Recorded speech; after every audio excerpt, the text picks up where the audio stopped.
shade, elderly people that we respect as we respect younger people. They want to go to restrooms. Where are the cleaners? All of the practicality of tourism. Now, what I call the practicality of tourism.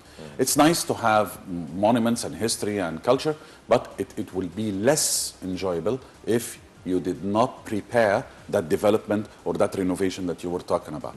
And since there is an initiative now to deal with the pyramids area as a good example of what we can do with other places as well, I thought in this lecture and also in this article to write things which is a little bit outside the box.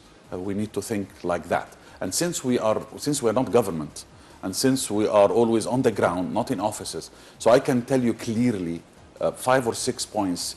If you can manage to change them, I can assure you, beautiful, enjoyable visit to this place. Well, if you can pinpoint for us the points that you addressed. Well, first of all, as we say, simple is genius. So if you go simple, you will lead to genius. Now, buses, huge number of buses arrive same time. For example, quick trips, fast tours which is coming from Port Said, coming from Suez, coming from Alexandria, coming from wherever. 70 buses arrive or 50 buses arrive, every bus with 35 people at least, and the tickets will be ready or the tickets are not ready. And people will be led to queue sometimes. Those kind of tours are prepared and organized. But the others who are around, they had to wait and they had to be on rows. So you will end up, Egyptians and non-Egyptians, on a huge long queue, and you are waiting, and you have got only 1.5 or 2 hours to visit this place in your program. So losing all this time, same thing with the Egyptian Museum. You lose the time because everybody wants to go to the restrooms, and you only have 2 or 3 or 4, and they are not well prepared, and so on. So first of all, you have to, in this kind of renovation, you have to think about putting from 15 to 20 windows for selling tickets. And even better than this is to take my advice. And also, according to what you said, sir, you should differentiate between the walk-ins and the organized tours. Exactly. Now, even better than this, and and to overcome all this problem of queuing and this, I proposed a very, very simple way of dealing with this tickets business. Because it's always, where is my ticket? Is this the Valley of the Kings? Is this the Hatshepsut? Is this that? It's like that. So I thought, okay, our beautiful visitor will arrive to the Cairo airport, and there he's waiting for his luggage. In this 10 minutes that he's waiting for his luggage, a picture will be taken from the guy within the office.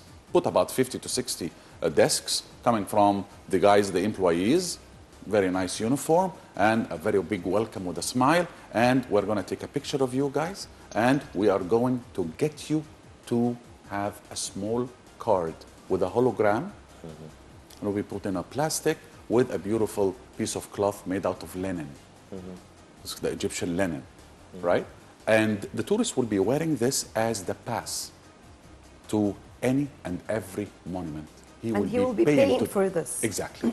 And he will be paying in dollars, in yen, in I don't know, lira, in whatever.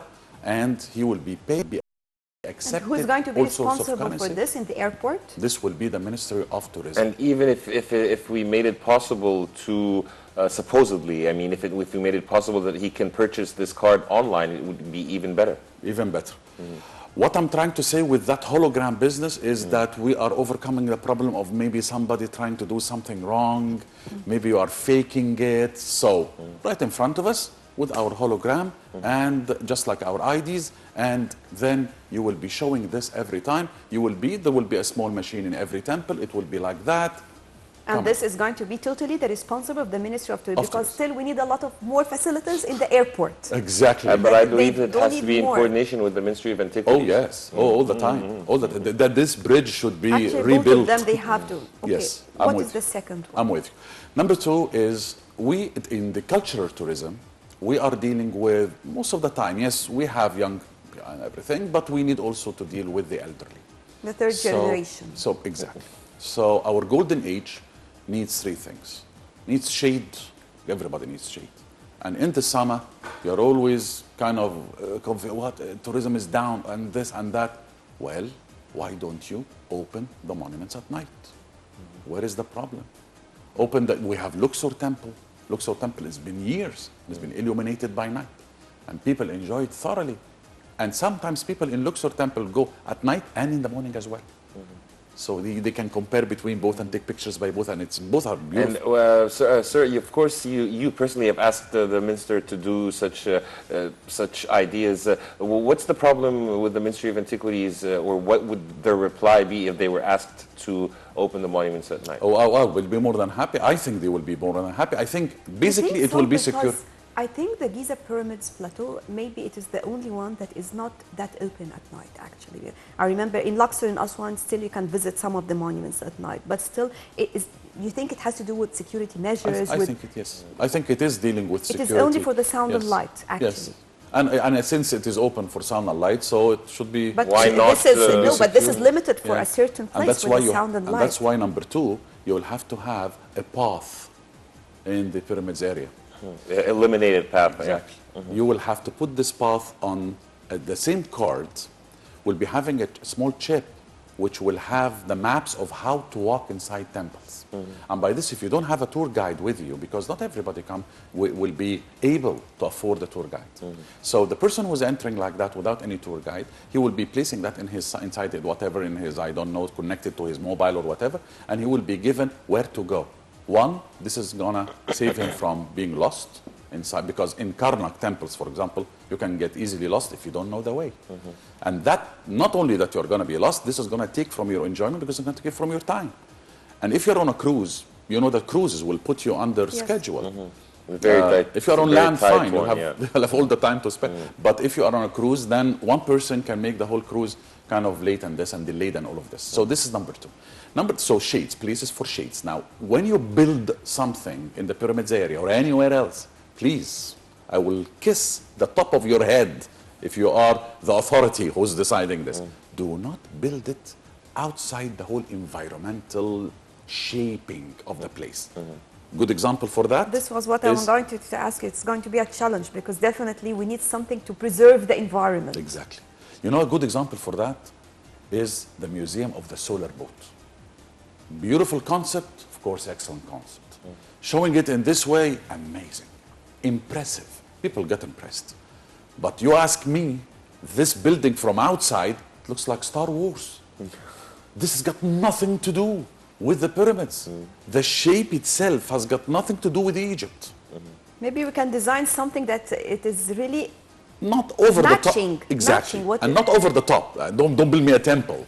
Yeah. Right? And but don't build me the area. Yeah. So it could be not over the top, do not exaggerate, but at the same time a good touch to the place. Number two, that. Number three, restrooms. There is no point of putting one clean restroom not far away from the Sphinx, knowing that the Sphinx, in most of the visits to the pyramids area, is the last spot in the visit.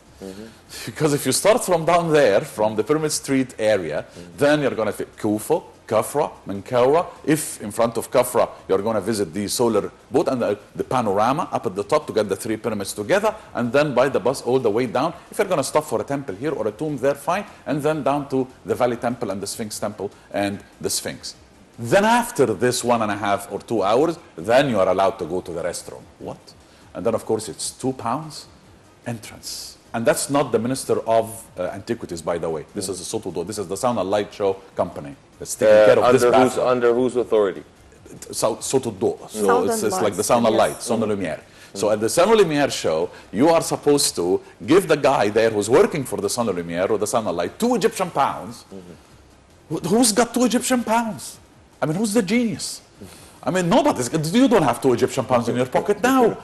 So think with me a little bit, right? This got nothing to do with out of the box. This is very in the box. So don't put. You want to put those £2 to take care of this bathroom, regardless the fact that are you really taking good care of this bathroom or not, or there is water, or there is running water. Don't put money at all. I know that there are restrooms abroad that actually yes, they do. You have to pay, but it's not mandatory, by the way. Exactly. Yes, you have to do that. But this has got tickets, so you have to pay the £2 and you get a ticket. Of course, you never get the ticket, and of course, you never get the change. And of course, you are going to pay €1, and you are going, and the euro is I don't know 8 or 9 Egyptian pounds. So then the £7 will be in the pocket of the guy. And we all know that. It's been going for years. And we've been complaining for years, and that's why they have to listen. And sometimes the visitors might think that they're being ripped off. Oh, somebody came up to me and said that, and he was not in my group. I was not there with a group. I was there to visit for a certain reason. And I came down, and the guy I looked at the guy, I thought I'm Egyptian. He said, this is not good for your tourism. He just told me that. Guys, what are you doing? Well, we don't change. So you have to solve this problem. Also, cameras and security. We've heard about, I don't know who made a movie there, and who made, I don't know, something bad here, and somebody's, I don't know, selling the pyramid and all of this. And by the way, this selling the pyramid business has been happening since I was a young tour guide. Oh yes, and it was in Al-Ahram newspaper. It was this guy who was sitting, and with a queue in front of him, a group from Switzerland, and he was cutting, and he was selling for $5 a piece. That was a piece of news in Al-Ahram, I think, or Al-Akhbar newspaper when I was young. Very sad. So very sad, of course. Very sad, of course. And this is to me, this is treason. Don't tell me this is the man who's making money. I don't know what. To me, this is treason. This is great treason. Because I don't find a difference between a spy who's selling the secrets of the nation to the enemy and a guy who's selling his culture to the enemy. Because we all know where is this going. I've seen it. I've seen it in Al-Quds. I've seen it inside the Museum of Israel, our monuments. So we know where is it going. So this is the pyramids area, and then comes the hits that the mystery of antiquities and tourism could refuse what I'm going to say now. Could. Right. Just allow me, because definitely it looks like we're going to talk about something that is really very, very important. So just allow me. Moving on to a quick break, and we'll be back to resume with you our breakfast show with Bassam Shammaa.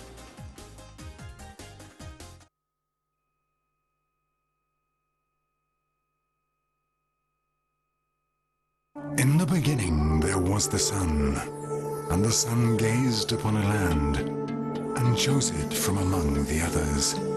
And the land grew and became an empire, destined to be the cradle of civilization, and known as the mother of the world. A land of legend and mystery. A story to tell. A world to live. Gift of the Nile, guardian of the past, capturing the hearts of people all over the world. Get inspired to start your own story, where it all begins.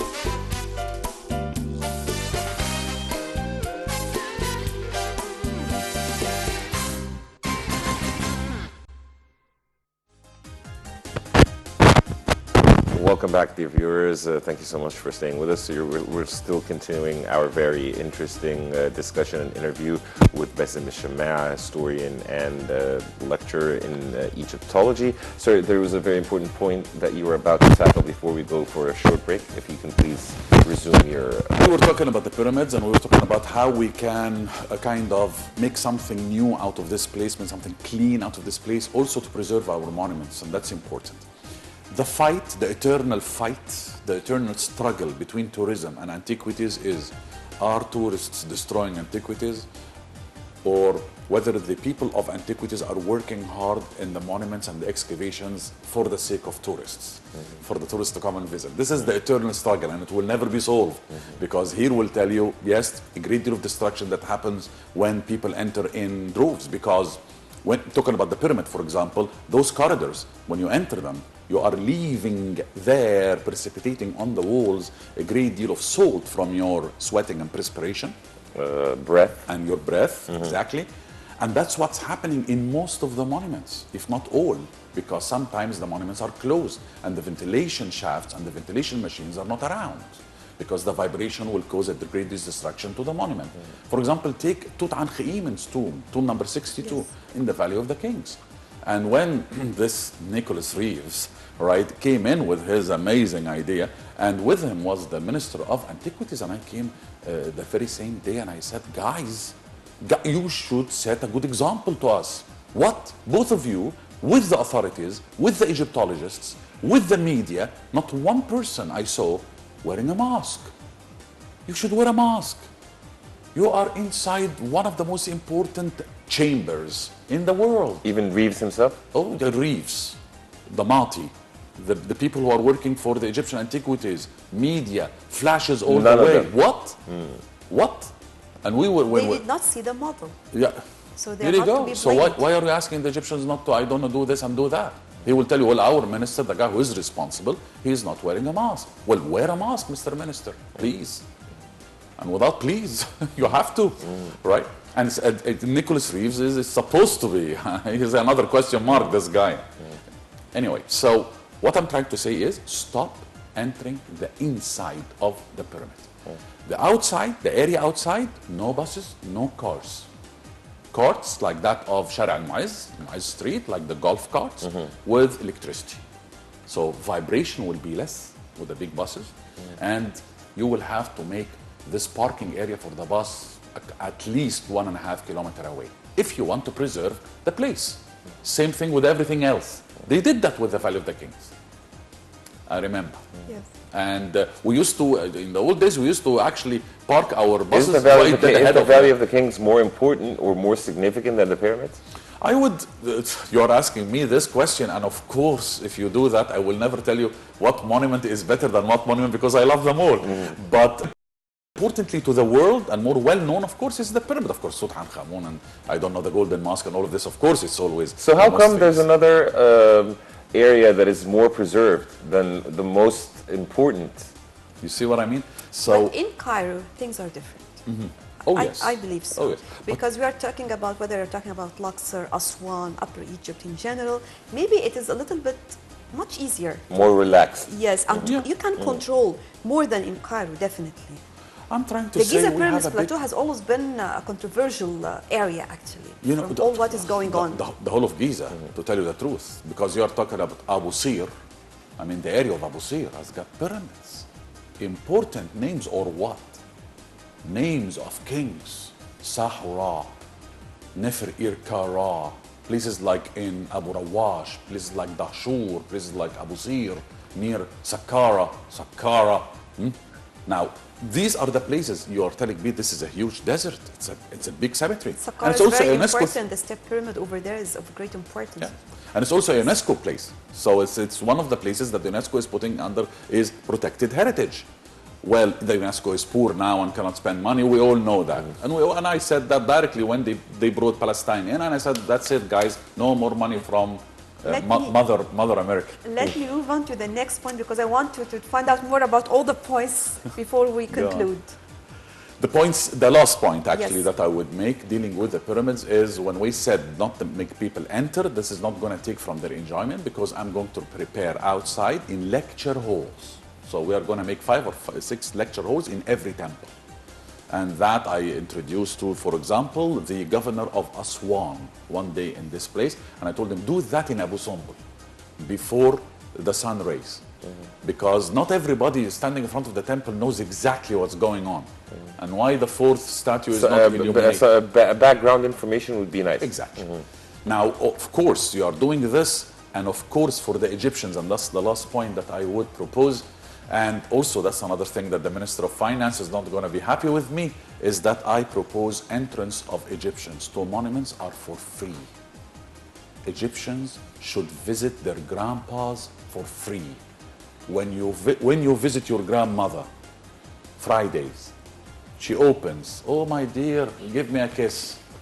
Do you give her money to enter her apartment? You probably take money from her. So why are we paying money and then making it even bigger? Now it's 10 Egyptian pounds. I don't know what 10 Egyptian pounds. But before Let's we take conclude, London as an example. Yeah, exactly. The British Museum is for free for everybody. By the Another way, thing that for you everybody. did not tackle in these points, actually talking about people over there, the sellers, because this is an important issue. yes. And No, of course, I'm with you. I'm are with they you 100%. included or what? Oh yes. Because Those- most of the tourists, they complain from Label- this, from the bazaars. Yeah, or people, because yes. people are saying that these street vendors are tarnishing the image of Egypt. You are somehow you are right, but I'm with the school of do not accuse. Number two, do not punish unless you teach. So I'm gonna gather those guys. There will be interviews. There will be presentations. There will be uniforms. There will be this is very Regulations, cheap. because Exactly. There will be labels, and you are there. You are number 6. This is your place. Do not go to the other, and so on. If one complaints come from the tourists, you are out. You are definitely out. So yes, but first of all, teach, and then punish. Well, definitely this is of great importance, and I hope we can really achieve this, because the Giza Pyramids Plateau is and will remain forever one of the most important sites and a must-see site when it comes to culture and civilization. In addition, of course, to the step pyramids, because this is another important part. So at the end, Bassam Shammaa, historian and lecturer in Egyptology, always a pleasure having you with us on the show. Thank you very much. Thanks so much, sir. Thank you, sir. And dear viewers, by this we come to the end of today's episode of The Breakfast Show. Just a quick recap of what we discussed. We talked about the important deals that was signed by the Egyptian president in Japan in regards to the field of renewable energy. And of course, we talked about the importance of preserving Egypt's monuments, and namely the Giza pyramids, with our very dear guest, Mr. Bassam Shammaa. And dear viewers, you were in the company of Nashwa Rashid and Karim Gamaluddin. Till we meet again, this is goodbye.